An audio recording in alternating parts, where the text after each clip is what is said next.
Hey guys, welcome back to my channel. Hope you're having a great day. Today we're going to continue with part 2 of what if Kratos entered the Dragon Ball Z world. Now normally Zamasu would be interested in Goku, but this time something else caught his eye. The way Kratos was so cavalier in his disrespect towards Champa and Beerus is interesting. He seems to have some sort of god key as well, but his is different from the Saiyans. His seems natural, like it's a part of him, not tainted by the Saiyan's mortality. He begins to form some sort of evil plan involving body snatching. Zamasu decides to switch bodies with Kratos, laying siege on future Trunks' timeline, forcing the young Saiyan to retreat back into the past. And when the young warrior wakes up, he's confused. He sees Goku, Vegeta, his mom, a younger version of him, and Kratos. Future Trunks immediately lunges at Kratos, who catches his punch. Goku and Vegeta restrain him and explain what's going on. Kratos is adamant that he's never met this boy in his life. Future Trunks quickly realizes that this isn't the same god that's been destroying his timeline. Kratos is appalled when he hears the stories of what Trunks tells him. He knows it's not him, but it reminds him of what he used to be. Suddenly, a portal opens up and another version of Kratos steps through. He begins ranting about the sins of mortals and how they must be purged and cleansed from all timelines. Kratos begins powering up to fight his counterfeit, but before he can, Goku's already in the fray. Now, as Goku begins powering up, he's actually able to injure this Kratos Black. This fake god of war is appalled that a mortal was able to lay hands on him. But before he can continue his reign of terror, he gets sucked back into the future, but he does destroy Future Trunks' time machine. Now our Kratos is fuming at Goku, and this is because of how much stronger Goku was than the fake Kratos. Kratos tells him that he could have easily dealt with this imposter if he wasn't fooling around, and Vegeta joins in, telling Kakarot that he plays around too much. That if he powered up to his max power in the beginning, he could have ended the threat to Trunks' future. Future Trunks then steps in and says that ever since this Kratos declared war on the mortals, he's been calling himself the God of War. Bulma says she's going to be able to fix Trunks' time machine, but she's going to need some time. Now during this time, Kratos is going to train Goku, while Vegeta trains with Trunks. Kratos tells Goku that he will help him focus on the battle and to do what needs to be done. Kratos wants to mitigate Goku's bad tendencies when it comes to combat, holding back against opponents because he wants to gauge their strength. Kratos wants to train Goku to go all out from the beginning.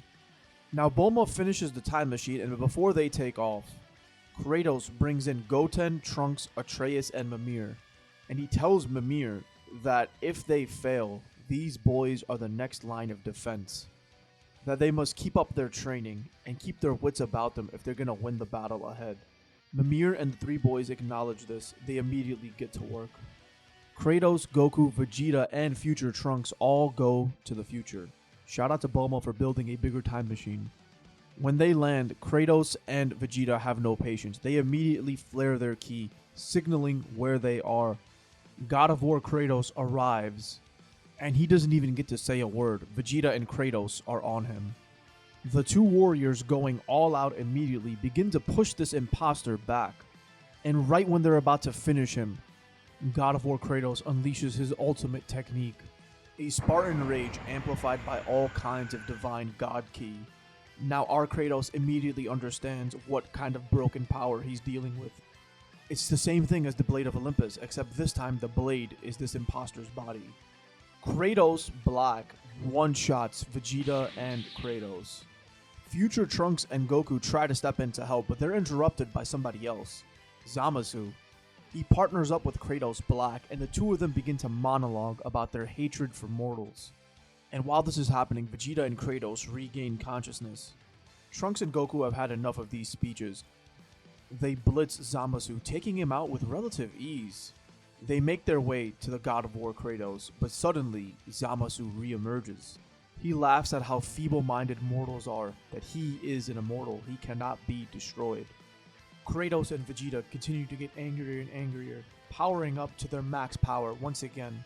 They fly at this fake god of war and begin attacking, but no matter how much they push, they can't do anything against this broken form. It's simply too much for them to handle. They get knocked out of the fight once again. Trunks and Goku realize they have no choice. They grab their unconscious comrades and flee, returning back to the present. Kratos and Vegeta are given sensu beans, while Trunks and Goku try to figure out a trap on how to deal with the immortal Zamasu. Now Kratos and Vegeta are still licking their wounds, and they decide to go into the hyperbolic time chamber. And they're not going to exit until they can easily crush this imposter. Years pass on the inside, and when the two warriors emerge, they're ready. Future Trunks and Goku may have figured out something for Zamasu, they're ready as well. The four warriors return back to the future. With the help of Doc Brown, they're ready. They flare their ki, once again alerting Black and Zamasu to their location. Kratos and Vegeta once again waste no time, and they attack the fake God of War. Their movements are much sharper. Their time in the hyperbolic time chamber has made these two a deadly duo. The God of War is surprised. How could they have gained this much power in just a short amount of time? And between their deadly combos and their significant power-ups, Vegeta and Kratos are actually able to knock out the God of War. Zamasu realizes as Goku and Trunks are fighting him that he's being led into a trap. Goku and Trunks try to use the evil containment wave, but it's too late. Zamasu has swapped his Patara ring. The unconscious Kratos and Zamasu begin flying towards each other, fusing. Now remember, this fusion is not like the one in the DBZ anime. Kratos is technically an immortal.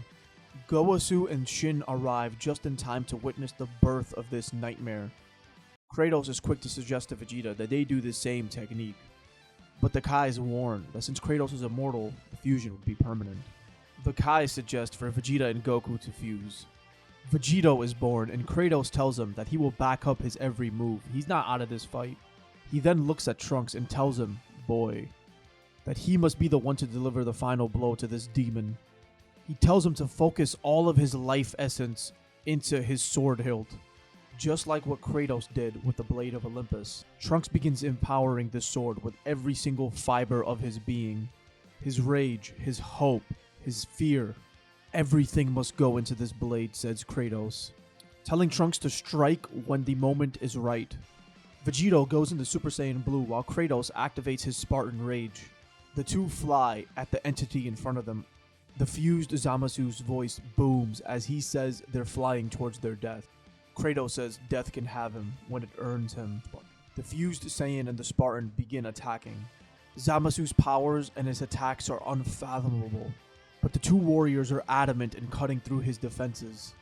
And with Super Saiyan Blue Vegito and Spartan Rage Kratos, they're actually able to land a hit, damaging this false god. This fused God of War monstrosity actually begins recalling magic from Kratos' past, forging his own demented version of the Blades of Chaos. And these blades are able to cut through Vegito's and Kratos' defenses. Despite being damaged, they're not out of this fight yet. They push through Zamasu's attacks, damaging him more and more, going blow for blow against this monstrous fusion. Trunks, empowered by his sword, finally joins the fray. Kratos and Vegito have enough for one last attack. All three warriors lunge at this god of death. Vegito charges up a final Kamehameha while Kratos charges his own new attack. He's calling it the Fury of Olympus. Trunks slices clean through the fusion while Vegito and Kratos launch their beams. The fusion is seemingly erased from existence. Now the same thing happens where Zamasu becomes this ethereal being infecting the entire universe. But thankfully, we have Zeno who comes in and saves the day. Zeno erases future Trunks' timeline as everybody makes their escape. Goku and Trunks still bring the future Zeno back to the past. And when it's time for future Trunks to say goodbye, Kratos tells future Trunks that he is a worthy warrior and that he would be proud if Atreus ended up like him. Vegeta just smirks in the back. And now when the Tournament of Power gets announced, of course Kratos is going to join. Alright guys, we're going to end this episode off here, and next time is going to be the finale of Kratos and DBZ, where we're going to cover the Tournament of Power. But please let me know what your favorite part of this scenario has been in the comments below, and please don't forget to hit subscribe for more. Peace.